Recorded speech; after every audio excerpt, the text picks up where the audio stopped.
இன்னைக்கு நம்ம கோதுமை பரோட்டா எப்படி செய்யலாம்னு தான் பார்க்க போகிறோம். மைதா மாவில் தான் பரோட்டா செய்யணுன்ற அவசியம் கிடையாது. கோதுமை மாவுலேயும் நல்ல லேயராக வர்ற மாதிரி சூப்பராக செய்யலாம். நான் சொல்கிற டிப்ஸோடு ஃபாலோ பண்ணுங்கள். ரொம்ப ரொம்ப அருமையாக உங்கள் வீட்லேயும் கோதுமை பரோட்டா ரெடி ஆகிடும். இதை இப்போ நம்ம எப்படி செய்யறதுன்னு பார்க்கலாம். அதற்கு முதல்ல மிக்சிங் பவுல் ஒன்று எடுத்துக்கங்க. அதில் இப்போ மெஷரிங் கப்பால் 2 கப் அளவுக்கு கோதுமை மாவு நான் சேர்க்குறேன். வீட்டில் எந்த கப் இருந்தாலும் பயன்படுத்திங்க. 2 கப் அளவுக்கு சேர்த்துக்குங்க.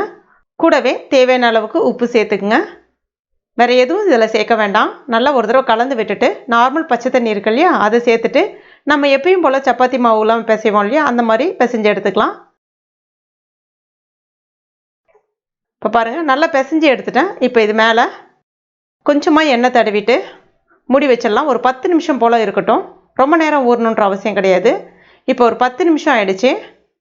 இதை இப்போ ஒரு தடவை நல்லா அழுத்தி பிசைஞ்சு விட்டுட்டு இந்த மாதிரி ரவுண்ட் ஷேப்புக்கு கொண்டு வந்துடுங்க.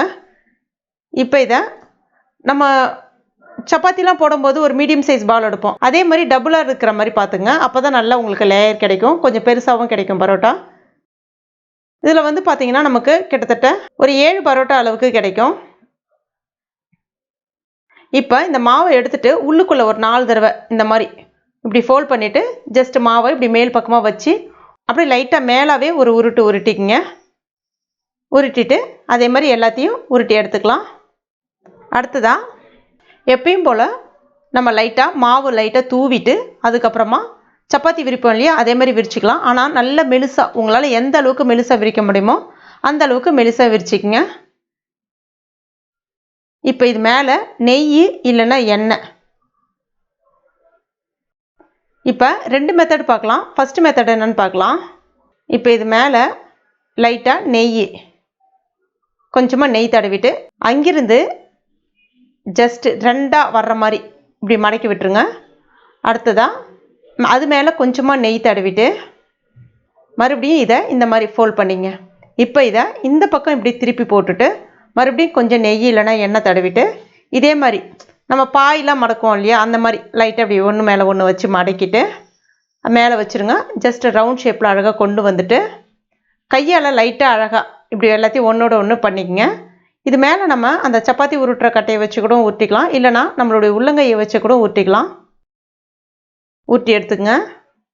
அவ்வளோதான். இப்போ ரவுண்ட் ஷேப் அழகாக வந்துடுச்சு. இப்போ தெரியுது பாருங்கள், நல்ல லேயராக. இது ஒரு ஸ்டெப்பு. அடுத்ததான் இன்னொரு மாடல் பார்க்கலாம். நம்ம அதே மாதிரி நல்லா மெலிசாக விரிச்சிக்கங்க. மேலே கொஞ்சமாக நெய் இல்லைன்னா எண்ணெய் தடவிடுங்க. கத்தியை பயன்படுத்தி இந்த மாதிரி அழகாக கீறி விட்டுங்க. கீறி விட்டுட்டு அங்கிருந்து ஃபுல்லாக எல்லாத்தையும் ஒரு பக்கமாக அப்படி தள்ளி விட்டுட்டே வந்துட்டு நடுவில் இந்த மாதிரி வச்சு ஃபுல்லாக ஒரு சுற்றிட்டு அதுக்கப்புறமா அந்த கடைசியாக எட்ஜை வந்து மேலே வந்து ஒரு அழுத்தம் கொடுத்து வச்சுட்டு அப்புறம் கையால் இந்த மாதிரி லைட்டாக அப்படி சுற்றி விடுங்க. உங்களுக்கு நல்ல ஒரு ரவுண்ட் ஷேப் கிடைக்கும். அழகாக கிடைக்கும் அந்த ரவுண்ட் ஷேப்பு. சுற்றி விட்டுட்டு உள்ளங்கையாலே வச்சு இந்த மாதிரி நல்லா ஒரு அழுத்தம் கொடுத்தீங்கன்னா உங்களுக்கு நல்லா பரோட்டா லேயராக அழகாக வந்துடும். இந்த 2 மெத்தடில் எந்த மெத்தட் உங்களுக்கு ஈஸியாக இருக்கோ அதை நீங்கள் வந்து ஃபாலோ பண்ணிக்கலாம். அடுத்ததாக இதை இப்போ நம்ம தவாவில் போட்டுற வேண்டியதான். போட்டுட்டு ஒரு 2 நிமிஷம் போல் அப்படியே இருக்கட்டும். எப்பவுமே வந்து பரோட்டா மட்டும் கொஞ்சம் மீடியம் ஃப்ளேமில் வச்சு செய்யுங்க. அப்போ தான் உள்ளே நல்லா மாவு வெந்து வரும். ஏன்னா இது கொஞ்சம் திக்காக இருக்குது இல்லையா. இப்போ மேலே கொஞ்சமாக நெய் இல்லைன்னா எண்ணெய் தடவிக்கிங்க. மறுபடியும் திருப்பி போட்டுருங்க. நல்லா மேலே இந்த மாதிரி ஒரு தடவை அழுத்தி விட்டுங்க. அப்போ தான் வந்து நல்லா வந்து உள்ள மாவு நல்லா வெந்து வரும். லேயராகவும் உங்களுக்கு கிடைக்கும். அவ்வளோதான். இப்போ பரோட்டா ரெடி ஆகிடுச்சு. இப்போ பார்த்தா உங்களுக்கே தெரியும் நல்லா லேயராக இருக்குது பாருங்கள்.